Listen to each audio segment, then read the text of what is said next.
ভোটের তারিখ যতই ঘনিয়ে আসছে বরগুনার দুটি সংসদীয় আসনে বাড়ছে নির্বাচনী উত্তাপ। বরগুনা 1 ও 2 আসনে বিএনপি ও জামায়াত প্রার্থীর মধ্যে হবে মূল লড়াই। তবে বিএনপির কর্মীদের বিরুদ্ধে হুমকির অভিযোগ জানিয়ে প্রশাসনকে কার্যকর ভূমিকা নেওয়ার আহ্বান জামায়াতের প্রার্থীর। আমাদের সহকর্মীকে আমরা কিছুক্ষণের মধ্যেই আরিফ হোসেন আমাদের সাথে যোগ দেবেন। আরিফ, যেটি জানতে চাই যে হুমকি ও ভীতির অভিযোগের প্রেক্ষিতে বরগুনায় যে সুষ্ঠু ও নিরপেক্ষ ভোট নিশ্চিত করতে প্রশাসনের প্রস্তুতি কতটা বা কি বলছে, এবং প্রচারণায় কোনো ভিন্নতা আপনি দেখতে পাচ্ছেন কিনা?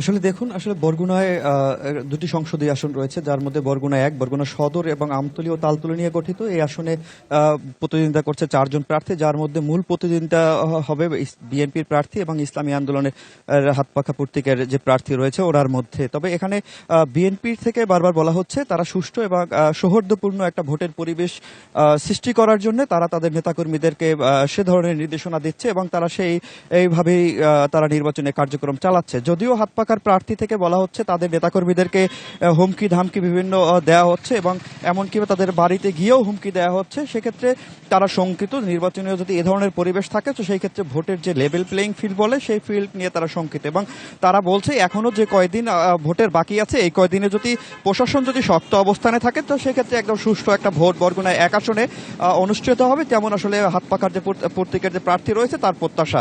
তো এই বিষয়টা লড়াইয়ের মধ্যে অন্য দলগুলোর প্রার্থীরা ভোটের সমীকরণে কতটা প্রভাব ফেলবে বলে মনে করছেন?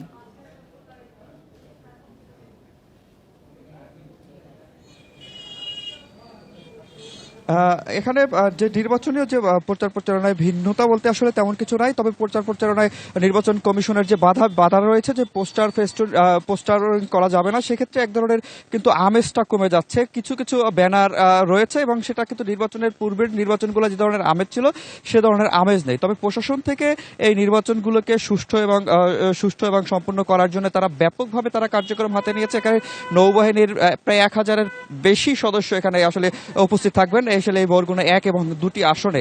সেক্ষেত্রে তাদের জানতে চাই যে নদীবেষ্টিত বরগুনায় যে এই যে জলবায়ু ঝুঁকি রয়েছে, নদী ভাঙ্গন এবং জীবিকা হানির মতো অনেকগুলি ইস্যু কিন্তু রয়েছে, এগুলো ভোটারদের সিদ্ধান্তে কতটা প্রভাব ফেলছে? অর্থাৎ এগুলো কিভাবে কতখানি বিবেচনায় নিচ্ছেন সাধারণ ভোটার যারা রয়েছেন?